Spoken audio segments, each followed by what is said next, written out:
بسم الله الرحمن الرحیم۔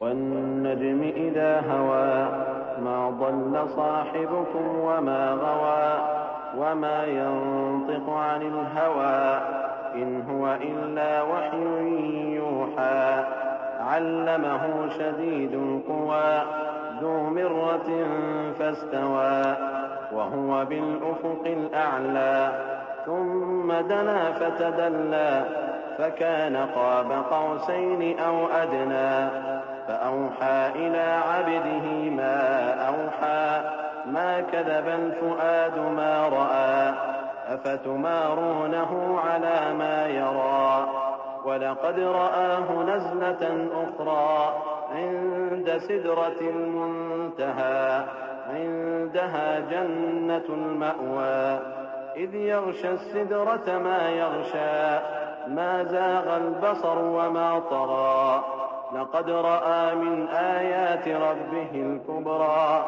أفرأيتم اللات والعزى ومناة الثالثة الأخرى ألكم الذكر وله الأنثى تلك إذا قسمة ضيزى إن هي إلا أسماء سميتموها أنتم وآباؤكم ما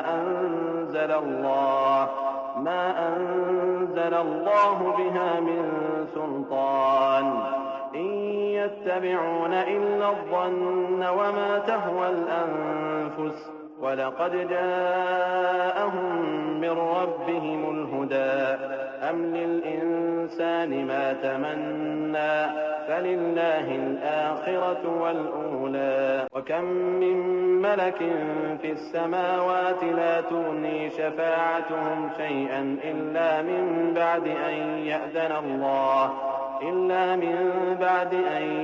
الله لمن يشاء ويرضى إن الذين لا يؤمنون بالآخرة ليسمون الملائكة تسمية الأنثى وما لهم به من علم إن يتبعون إلا الظن وإن الظن لا يغني من الحق شيئا فأعرض عمن تولى عن ذكرنا ولم يرد إلا الحياة الدنيا ذلك مبلغهم من العلم إن ربك هو أعلم بمن ضل عن سبيله وهو أعلم بمن اهتدى ولله ما في السماوات وما في الأرض ليجزي الذين أساءوا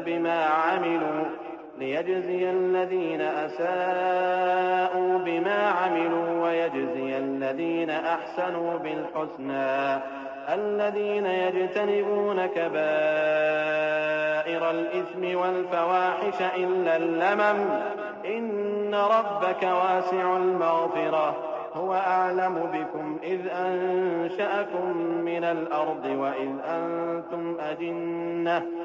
أنتم أجنة في بطون أمهاتكم فلا تزكوا أنفسكم هو أعلم بمن اتقى أفرأيت الذي تولى وأعطى قليلا وأكدى عنده علم الغيب فهو يرى أم لم ينبأ بما في صحف موسى وإبراهيم الذي وفى ألا تزر وازرة وزر أخرى وأن ليس للإنسان إلا ما سعى وأن سعيه سوف يرى ثم يجزاه الجزاء الأوفى وأن إلى ربك المنتهى وأنه هو أضحك وأبكى وأنه هو أمات وأحيا وأنه خلق الزوجين الذكر والأنثى من نطفة إذا تمنى وأن عليه النشأة الأخرى وأنه هو أغنى وأقنى وأنه هو رب الشعرى وأنه أهلك عادا الأولى وثمود فما أبقى وقوم نوح من قبل إنهم كانوا هم أظلم وأطغى والمؤتفكة أهوى فغشاها ما غشى فبأي آلاء ربك تتمارى هذا نذير من النذر الأولى أزفت الآزفة ليس لها من دون الله كاشفة أفمن هذا الحديث تعجبون وتضحكون ولا تبكون وأنتم سامدون فاسجدوا لله واعبدوا.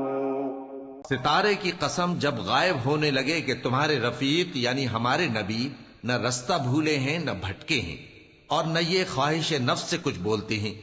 یہ قرآن تو ایک وحی ہے جو ان کی طرف بھیجی جاتی ہے. ان کو نہایت قوت والے نے سکھایا یعنی جبرائیل نے جو طاقتور ہیں. پھر وہ پوری طرح بیٹھے جبکہ وہ آسمان کے اونچے کنارے پر تھے. پھر وہ قریب ہوئے, پھر مزید نیچے آ گئے تو وہ 2 کمان کے فاصلے پر ہو گئے یا اس سے بھی کم. پھر اللہ نے اپنے بندے کی طرف جو حکم بھیجا سو بھیجا.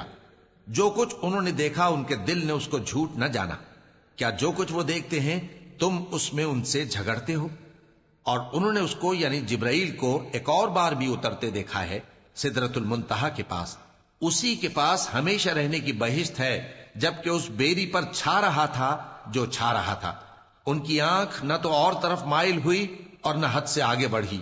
انہوں نے اپنے پروردگار کی قدرت کی بہت ہی بڑی بڑی نشانیاں دیکھی. بھلا تم لوگوں نے لات اور عزا کو دیکھا اور تیسری مورتی یعنی منات کو؟ مشرکو, کیا تمہارے لیے تو بیٹے ہوں اور اللہ کے لیے بیٹیاں؟ یہ تو بہت ہی بے انصافی کی تقسیم ہوئی. وہ تو صرف نام ہی نام ہے جو تم نے اور تمہارے باپ دادا نے رکھ لیے ہیں. اللہ نے تو ان کی کوئی سند نازل نہیں کی. یہ لوگ محض خیال و گمان اور خواہشات نفس کے پیچھے چل رہے ہیں, حالانکہ ان کے پروردگار کی طرف سے ان کے پاس ہدایت آ چکی ہے. کیا جس چیز کی انسان آرزو کرتا ہے وہ اسے ضرور ملتی ہے؟ سو آخرت اور دنیا تو اللہ ہی کے ہاتھ میں ہے. اور آسمانوں میں بہت سے فرشتے ہیں جن کی سفارش کچھ بھی فائدہ نہیں دیتی مگر اس وقت کہ اللہ جس کے لیے چاہے اجازت بخشے اور سفارش پسند بھی کرے. جو لوگ آخرت پر ایمان نہیں لاتے وہ فرشتوں کو لڑکیوں کے نام سے موسوم کرتے ہیں, حالانکہ ان کو اس کی کچھ خبر نہیں. وہ صرف خیال و گمان پر چلتے ہیں جبکہ خیال و گمان حق کے مقابلے میں کچھ کام نہیں آتا. تو جو ہماری یاد سے روگردانی کرے اور صرف دنیا ہی کی زندگی کا خواہاں ہو اس سے تم بھی منہ پھیر لو. ان کے علم کی یہی انتہا ہے. تمہارا پروردگار اس کو بھی خوب جانتا ہے جو اس کے رستے سے بھٹک گیا اور اس سے بھی خوب واقف ہے جو رستے پر چلا. اور جو کچھ آسمانوں میں ہے اور جو کچھ زمین میں ہے سب اللہ ہی کا ہے. اور اس نے خلقت کو اس لیے پیدا کیا ہے کہ جن لوگوں نے برے کام کیے ان کو ان کے اعمال کا بدلہ دے اور جنہوں نے نیکیاں کی ان کو نیک بدلہ دے. جو صغیرہ گناہوں کے سوا بڑے بڑے گناہوں اور بے حیائی کی باتوں سے اجتناب کرتے ہیں بے شک تمہارا پروردگار بڑی بخشش والا ہے. وہ تم کو خوب جانتا ہے. جب اس نے تم کو مٹی سے پیدا کیا اور جب تم اپنی ماؤں کے پیٹ میں بچے تھے تو اپنے آپ کو پاک صاف نہ جتاؤ. جو پرہیزگار ہے وہ اس سے خوب واقف ہے. بھلا تم نے اس شخص کو دیکھا جس نے منہ پھیر لیا اور تھوڑا سا دیا پھر ہاتھ روک لیا؟ کیا اس کے پاس غیب کا علم ہے کہ وہ اسے دیکھ رہا ہے؟ کیا جو باتیں موسیٰ کے صحیفوں میں ہیں ان کی اس کو خبر نہیں پہنچی؟ اور ابراہیم کے صحیفوں کی جنہوں نے حق کے طاعت اور رسالت پورا کیا وہ یہ کہ کوئی شخص دوسرے کے گناہ کا بوجھ نہیں اٹھائے گا اور یہ کہ انسان کو وہی ملتا ہے جس کے لیے وہ محنت کرتا ہے اور یہ کہ اس کی محنت کا جائزہ لیا جائے گا پھر اس کو اس کا پورا پورا بدلہ دیا جائے گا اور یہ کہ تمہارے پروردگار ہی کے پاس پہنچنا ہے اور یہ کہ وہی دونوں جوڑے یعنی نر اور مادہ پیدا کرتا ہے یعنی نطفے سے جو رحم میں ڈالا جاتا ہے اور یہ کہ قیامت کو دوبارہ اٹھانا اسی کا ذمہ ہے اور یہ کہ وہی دولت مند بناتا اور وہی مفلس کرتا ہے اور یہ کہ وہی شیرا نامی تارے کا بھی مالک ہے، اور یہ کہ اسی نے عاد اول کو ہلاک کر ڈالا اور سمود کو بھی، غرض کسی کو باقی نہ چھوڑا، اور ان سے پہلے قوم نوح کو بھی۔